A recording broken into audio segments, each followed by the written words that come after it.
Bien, ¿cómo no?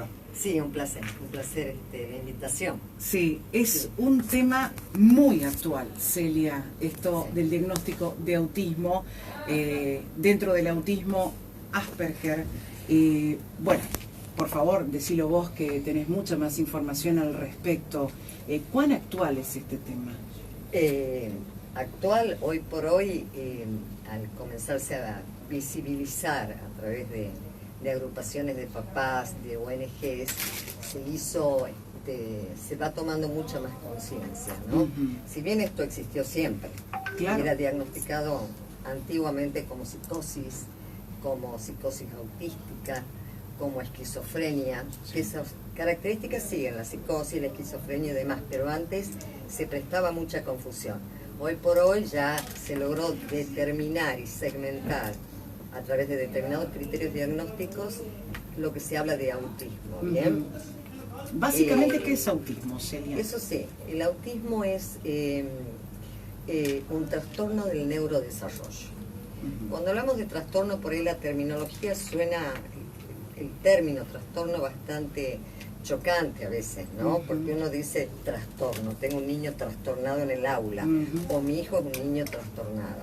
En realidad son la denominación actual que se le da en los manuales diagnósticos.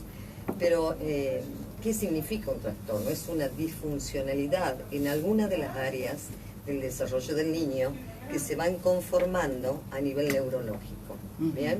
Porque el cerebro comanda muchas funciones y ese cerebro comenzó gestándose o formándose en ese primer trimestre del embarazo. Por eso nosotros decimos que una persona nace con autismo, crece con autismo y va a morir con esta condición. No podemos hablar de una enfermedad, ¿sí? Al hablar de una enfermedad conocemos el origen, conocemos las causas que la desencadenan, conocemos los tratamientos y sabiendo que aplicando ese tratamiento vamos a encontrar la cura. Acá no vamos a encontrar la cura, el día que la encontremos vamos a tener que entregar el premio Nobel a quien lo haya descubierto. Pero sí podemos mejorar notoriamente la calidad de vida de las personas con esta condición en la medida en que le brindemos todo el servicio de apoyo que sea necesario. ¿Y qué es el Asperger? Que es un subtipo dentro del autismo. Por eso hablamos de trastornos del espectro autista. Espectro porque yo cuando tengo que dar charlas les hago una analogía a mis alumnos. Les digo, ¿qué es un espectro? Es como si fuera una paleta de colores. Y dentro de la gama de los azules encontramos una multiplicidad de azules. Entonces, dentro de lo que hablamos de autismo, encontramos el autismo típico de Leo Kanner, por ejemplo, que es el autismo más severo, ¿bien? El niño que no hace contacto visual, el niño que no responde a su nombre, el niño que no habla, el niño que no socializa, el niño que tiene retrasos madurativos, que tiene un coeficiente intelectual por debajo de la media. Luego encontramos dentro de lo que es ese espectro el síndrome de Asperger. Y acá te quería contar algo que te decía fuera de aire, un poquito la anécdota, porque muchos papás cuando fue el Día Internacional, el 18 de febrero, fue el Día Internacional de Asperger. ¿De dónde viene el término? Y el término viene de un pediatra vienés que en el año 44, a través de un muestreo de 4 niños con características similares, lo descubre. Este médico se llama, o se llamaba, Hans Asperger. Entonces, en conmemoración a él, quedó ese día institucionalizado como el Día Internacional y desde el año pasado ya el Día Nacional del Síndrome de Asperger. Estos niños tienen características también particulares que los distinguen del autismo típico de Kanner. Pero, no obstante, está dentro del espectro. Son niños con un coeficiente intelectual promedio o superior a la media. Son chicos que pueden llegar a tener una muy buena prosodia, pero no así, no alcanzan las competencias comunicacionales. Pueden hablar mucho, pueden utilizar una muy buena gramática, pero no pueden transmitir el mensaje para que el receptor lo pueda hacer comprensible. ¿Bien? Chicos que no pueden empatizar con su grupo de pares, por eso es una discapacidad de tipo socioemocional, básicamente. Suelen tener intereses restringidos, o sea, se obsesionan por una determinada temática y están mucho tiempo estudiando y buceando en internet y buscando y hablando y todo su mundo gira en torno a esa temática hasta que de golpe pasan a otra temática de interés. Son chicos que utilizan lo que llamamos la hiperlógica. Son hiperlógicos. Si bien es cierto, disculpa, si bien es cierto, está dentro del concepto como de la temática del autismo, el Asperger, son distintos. Sí. Las características son distintas. Pero comparten cosas en común. Sí, sí, sí. ¿Qué comparten en común? Las dificultades sociocomunicacionales, porque uno puede ser no verbal y el otro puede tener una excelente prosodia. Incluso hablan hasta el mexicano neutro. Sí, la verbalidad es impresionante. Exacto. Pero ¿qué es lo que pasa? Van a tener dificultades sociocomunicacionales porque a la hora de poner en práctica el lenguaje pragmático, no pueden alcanzar el objetivo, que es llegar a su interlocutor con un mensaje claro y coherente. Eso es por un lado. Y por otro lado, los intereses restringidos, que recién les explicaba, y las conductas estereotipadas o movimientos repetitivos, que se llaman movimientos de autorregulación emocional, que son el balanceo, el aleteo de los dedos, de los brazos. La emisión de sonidos. Sí, eso va más acompañado con el que nosotros llamamos el síndrome de Tourette. En algunos casos que tienen movimientos involuntarios y pegan el grito. Entonces, bueno, va asociado en algunos casos esto. La megalomanía en otros casos las alucinaciones, tanto visuales como auditivas. Hay una película famosa, varias películas famosas. Sí. Uno es Rayman, sí. La tienen que ver. Sí. Las generaciones nuevas no la conocen, que es con Tom Cruise y con Dustin Hoffman. Bueno, la tienen que ver porque ahí pinta y refleja el papel de Dustin Hoffman como verdadero Asperger, sí, y la capacidad en su memoria, porque tiene una memoria fotográfica increíble. Lo que el personaje tenía en esa película era Asperger, no autismo. Sí, es decir, tenía Asperger dentro del autismo. Por eso no podía socializar, no comprendía los códigos sociales, era literal, comprendía literalmente lo que el otro le decía.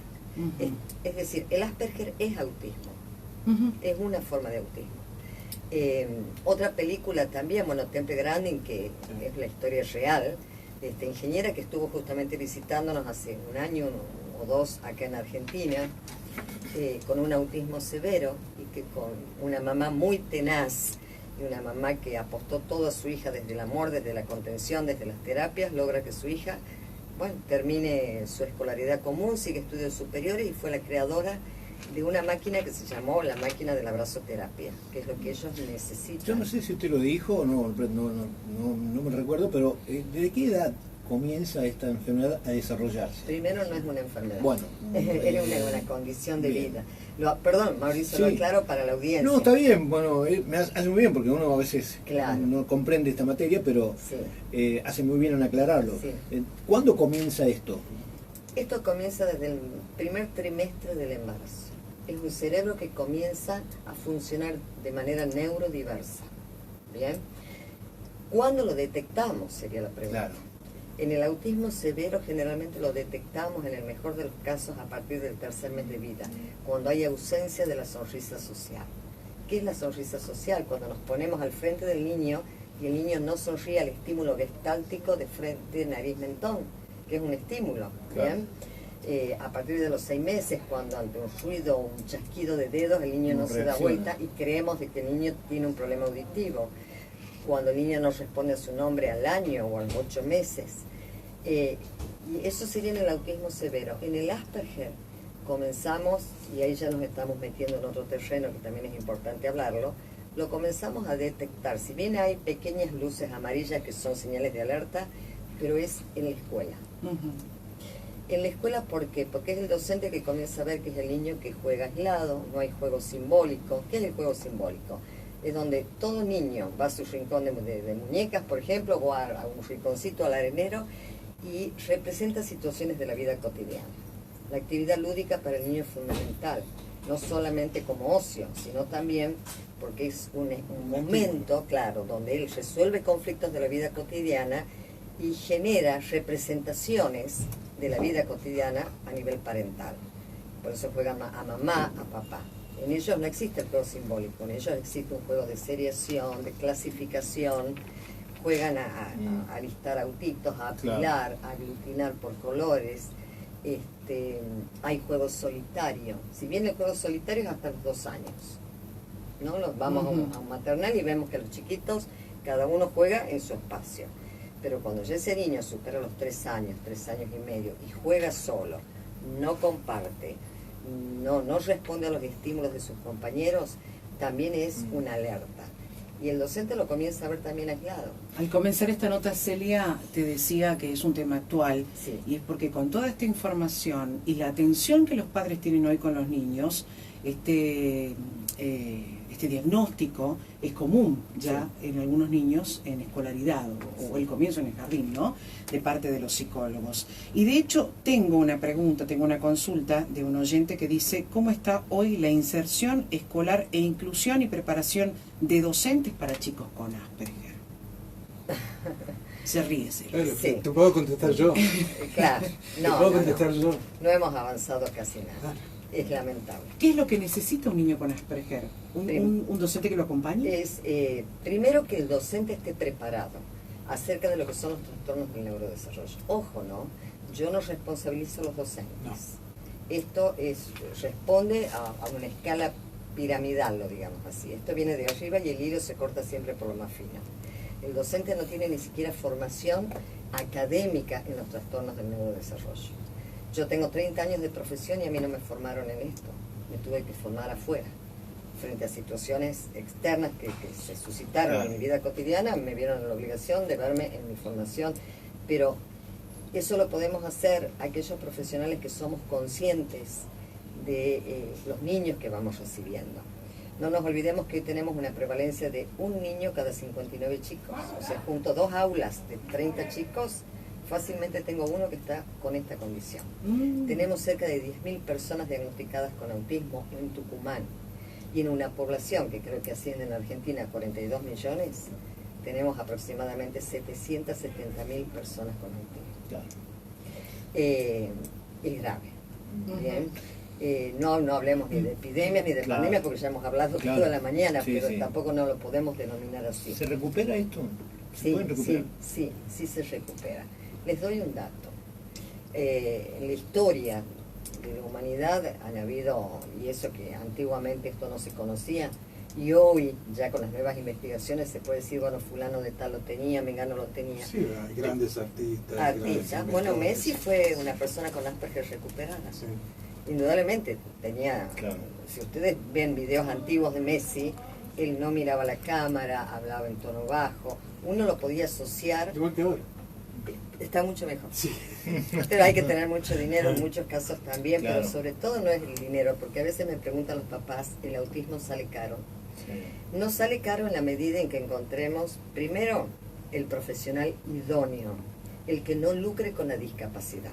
Nosotros desde la fundación, esto lo recalcamos mucho, tenemos una fundación con más de 100 voluntarios que están permanentemente capacitándose de manera interna, y un equipo interdisciplinario con más de 25 profesionales de diferentes áreas. Y es importante también determinar el tratamiento en la familia, porque esto es saber cómo se encara la familia. ¿Cómo se lo trata? Claro. Exacto, nosotros les damos las herramientas.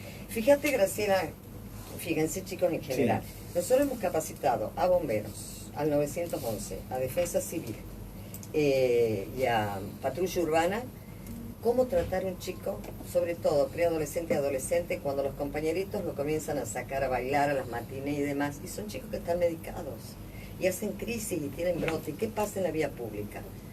Ellos no están preparados. En la escuela de policía estuvimos capacitando el año pasado, creo que fue, a principios del año pasado, a más de 60 policías. En Famayá también estuvimos capacitando, enseñándoles las maniobras de contención. Porque yo les preguntaba, ¿cómo hacen una maniobra de contención ustedes, desde su lugar, desde su formación? Y bueno, ellos me daban la táctica de ellos. Le digo, por esto directamente aniquilan a una persona con autismo. ¿Y si vas con el abrazo no le preguntaste? No, hay otro tipo de maniobra, pero primero cómo lo detectamos, ¿no? Y bueno, esto lo tienen que saber todos, porque esto es una incumbencia de todas las áreas. Porque en algún momento de la vida de cualquier persona se nos va a atravesar una persona con condición de espectro autista. ¿No? Aunque ustedes no crean esto, pero es real. No, digámoslo de otra manera, no necesariamente en mi vida se me va a atravesar una persona con coronavirus, ya que estamos hablando de esto, o con dengue, no, o que haya tenido tuberculosis y se haya curado. Pero sí les puedo asegurar que aunque ustedes no lo crean, en algún momento se les va a cruzar una persona, o con Asperger, que es un tipo de autismo de alto funcionamiento, o con una persona con autismo típico de Kanner, o una persona con trastornos del desarrollo no especificados, que tiene algunos rasgos del autismo típico y otros rasgos del Asperger. ¿Y esto tiene una edad límite, digamos? ¿Hasta dónde avanza esto? Todo va a depender. Todo va a depender de que, yo siempre les digo a los papás, nunca permitan que ningún profesional les ponga un techo a sus hijos. Ha habido profesionales que dijeron, su hijo no va a evolucionar, no pretenda alfabetizarlo, no lo escolarice, que tenga una maestra particular en la casa porque no va a poder hablar. Una anécdota interesante. Un matrimonio en Canadá, década de los 60, y se hizo una película sobre esto. Década de los 60. Nace en esta familia canadiense su primer hijo con un autismo severo no verbal. Cero contacto, absoluto. Contacto con la mamá, nada. O sea, no había vínculo. Esa mamá, en la desesperación, contra todo pronóstico, decide ella misma decir, bueno, ¿qué hago por mi hijo? ¿No? Agotar todas las instancias. Entonces, si yo no lo puedo sacar de su mundo, me meto en su mundo. Entonces la mamá hacía lo mismo que hacía su hijo y establecía una rutina, que era sentarse a la misma hora todos los días, hacer exactamente lo mismo que su hijo durante un mes, supongamos. Y la mamá jugaba al lado de su hijo con sus propios autitos, mientras su hijo jugaba con sus autitos. Y no había caso, no había contacto visual, no había ningún tipo de contacto. Hasta que en un momento dado la mamá desalinea milimétricamente uno de los autitos del niño y en micrón de segundos el niño hace por primera vez el contacto visual.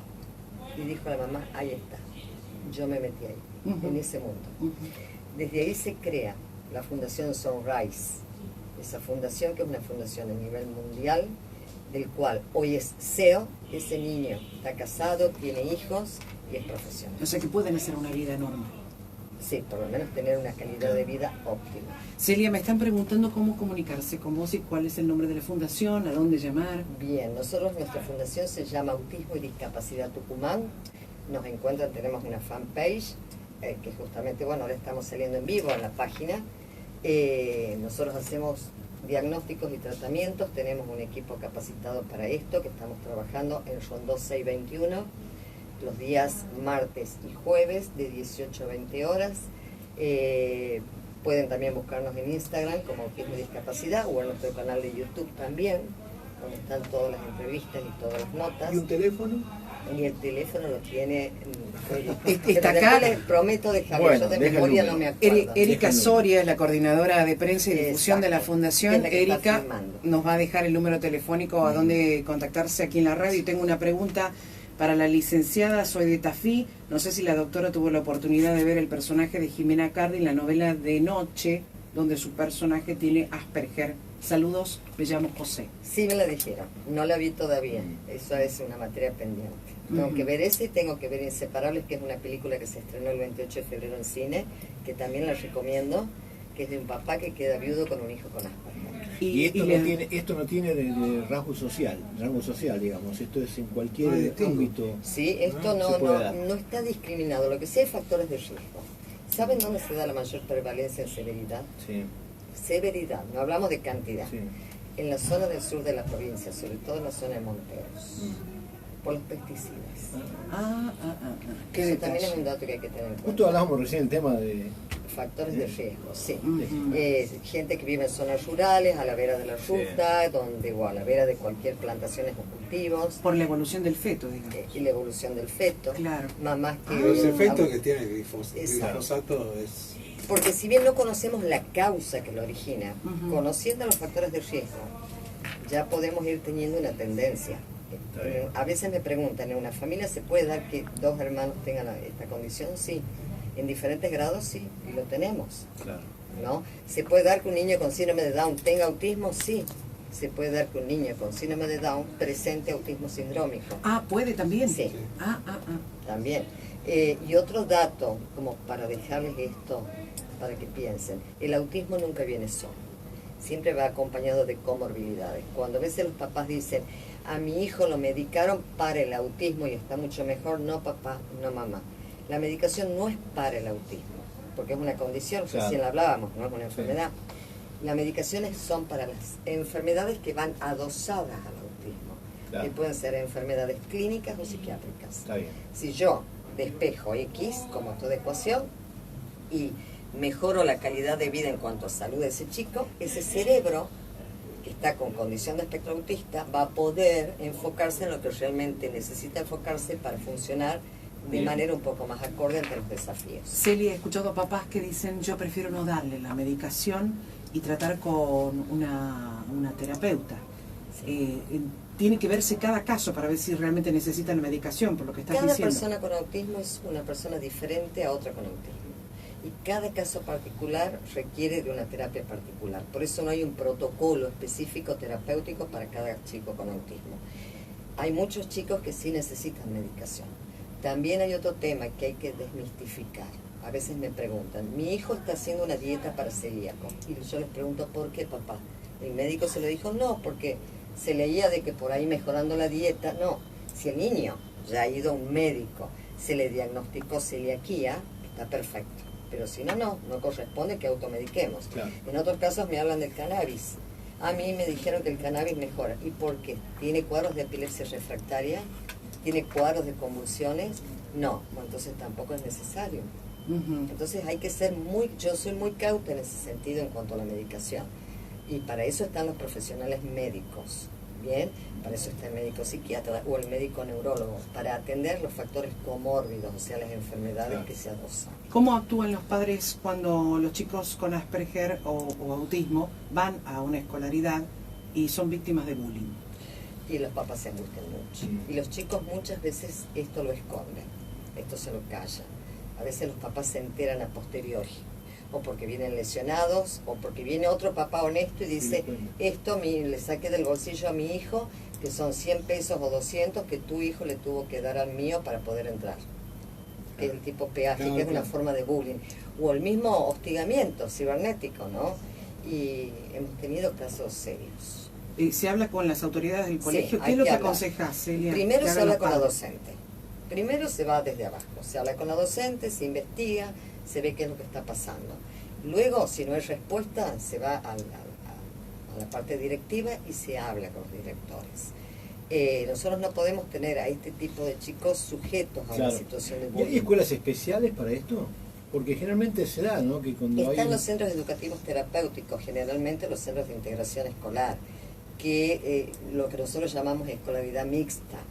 Claro, pero es necesario que el chico vaya a las escuelas. Exacto. Que esté integrado, para interactuar. Que esté integrado a las escuelas. Si no estamos nivelando hacia abajo. Exacto, claro. Exacto.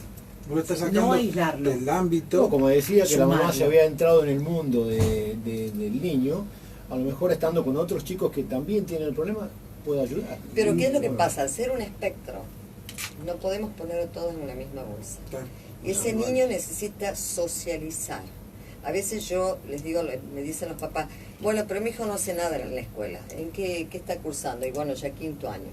Perdón por las escuelas, pero a veces es importante que el niño no es que vaya a aprender logaritmo, es importante que vaya a socializar.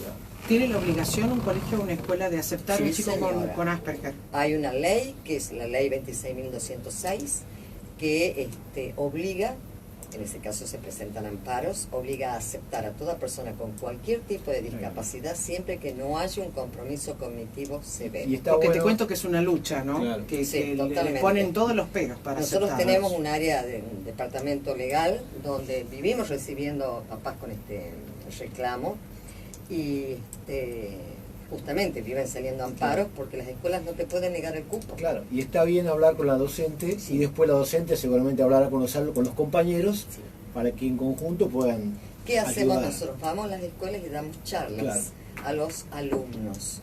No hay mejor multiplicador de la información que los mismos chicos. Claro. Porque esos chicos que hacen bullying luego van y lo retransmiten en sus casas. Claro. Bien, nos contaste, Celia, que fuiste a los bomberos a hablar para que sepan cómo tratar. Sí. ¿La policía de Tucumán también tiene esa información? También. También los capacitamos y bueno, quedamos ahora con la escuela de oficiales, creo que es, para darles la charla de formación. Ahora que está tan de moda Netflix, les recomiendo una serie que se llama Atypical, que es excelente. Y Dr. Good también. Claro. También, las dos series. Sí. También Dr. Good lo pueden ver a través de Warner. También, también. Doctor Good, G-O-O-D. Claro, o Doctor Bueno. Sí. Exacto. Doctor Bueno. Hay muchísimas películas que uno puede entrar y puede ver. Y hay muchas películas con, bueno, que exageran demasiado el cuadro, ¿no? Como Mi nombre es Khan. A veces me preguntan mucho y por eso vale ahora, ya que tiene una audiencia tan masiva, aclararlo. Me dicen, ¿lo vio? Mi nombre es Khan. El contenido está bueno, pero no me gusta la personificación. Él es una persona con síndrome de Asperger, pero realmente lo hacen de manera muy grotesca en algunos casos, y no son tan así. Por eso se llaman discapacidades invisibles. Cuando uno está en contacto directo con esa persona, uno se da cuenta realmente de que algo no está funcionando bien. Pero si no, pasan desapercibidos. Esta charla es tan interesante, realmente, Celia, te agradezco tanto. Y lo que te pido, por favor, es que repitas básicamente qué son los primeros síntomas que aparecen en la edad más temprana que vos reconozcas, porque incluso hay gente que dice, mi hijo es un malcriado, no me hace caso, y los amigos dicen, pero qué malcriado tu chico, y los abuelos, y los tíos. Todo el mundo empieza a opinar, y a lo mejor este chico está sufriendo un síndrome. También hay que tener cuidado, ¿no? Que también hablábamos, no caer en los sobres o en los vicios diagnósticos. Sí. Porque hoy por hoy a todos les ponemos autismo de la niñez o autismo en la niñez. Yo escuché a un psicólogo decir eso. Sí. Ahora todos diagnostican Asperger. Sí, o autismo. Y es lo más fácil. ¿No estás de acuerdo con eso? No, es decir, estoy de acuerdo con lo que dice el psicólogo. Sí. No se puede hacer un diagnóstico, era como en la época de las dislexias. Todo el mundo tiene dislexia porque el chico escribía en espejo. Y yo siempre decía, tenemos que esperar hasta los 7 años donde las neuronas de espejo se terminen de desarrollar. Entonces ya a los 5 años el chico escribía al revés y ya dislexia. En cuanto a los síntomas primarios que nosotros podemos detectar son falta de o ausencia de la sonrisa social a partir de los 3 meses de vida, no responde a sonidos, presentan hipersensibilidad sensorial, se tapan los oídos, bajan el brillo de la computadora o bajan el brillo de la... Hablo de esto porque no de la computadora sino del celular, porque ya los chicos ya con 2 años ya tienen celular en mano. Presentan, bueno, por supuesto, cierta sensibilidad a determinadas texturas de ropas, de prendas de vestir. ¿Qué pasa cuando nos llevamos a un cumpleañitos? Es complicado por el bullicio. Digo, porque esto también llama la atención, la conducta de algunos chicos. Generalmente se aferran mucho a la mamá, hacen berrinches, no se quieren quedar. Hay niños que se lesionan, hay niños que lesionan a terceros, hay niños que rompen cosas, hay chicos otros que disfrutan, ¿no? Ustedes me contaban de que hicieron una muy buena campaña en pirotecnia cero, por ejemplo. Y hay chicos que les fascinan los juegos de artificio y lo disfrutan, y otros que directamente lo padecen horrores. Bueno, nosotros tenemos que trabajar para ese segmento de que lo padecen horribles. Y los pioneros en los fuegos de artificio son los chinos. Y los chinos hoy por hoy eliminaron la pirotecnia sonora, ¿no? Y nosotros todavía continuamos con la pirotecnia sonora, y no nos da tanto para no solamente las fiestas de fin de año, sino para eventos de cumpleaños, para en las canchas de fútbol, para los, por ahí, qué sé yo, fiestas piatras, eventos políticos. Entonces, tenemos que tomar conciencia. Día de la Virgen. Exactamente, somos si hablamos de inclusión, que se haga efectiva la inclusión, no de la boca para afuera. Esta es una sociedad que debe ser una sociedad para todos. Un papá que ve estos síntomas, ¿a dónde recurre primariamente? Primariamente, siempre los papás suelen recurrir al neurólogo. Y desde ya les digo que no hay ningún marcador biológico. ¿Qué significa marcador biológico? Si yo me saco una muestra de sangre para ver si tengo hiper o hipoglucemia, me diagnostican si tengo o no diabetes. Bien, eso es un marcador biológico. No hay ningún marcador biológico que determine si yo tengo autismo. Lo primero que le dan es hacer una resonancia, parece normal. Claro, o un electro. Bien. Lo primero que se sugiere es que vaya a un médico psiquiatra o a un psicólogo con orientación cognitiva conductual. ¿Sí? Está comprobado que el psicoanálisis por ahí, si no tiene un enfoque determinado, no nos ha dado buenos resultados. El psicoanálisis generalmente apunta a que el autismo es generado por una situación conflictiva o un vínculo patológico entre la madre y el hijo. Estuvimos hablando con Celia Gerard, presidenta de la Fundación Autismo y Discapacidad de Tucumán. Celia, me encantó la charla, muchas gracias, muy informativa. y realmente hay papás que están muy atentos a esto, ¿no? Y era muy interesante realmente el tema, ojalá puedas venir nuevamente. Sí. Fuera del micrófono me diste un número.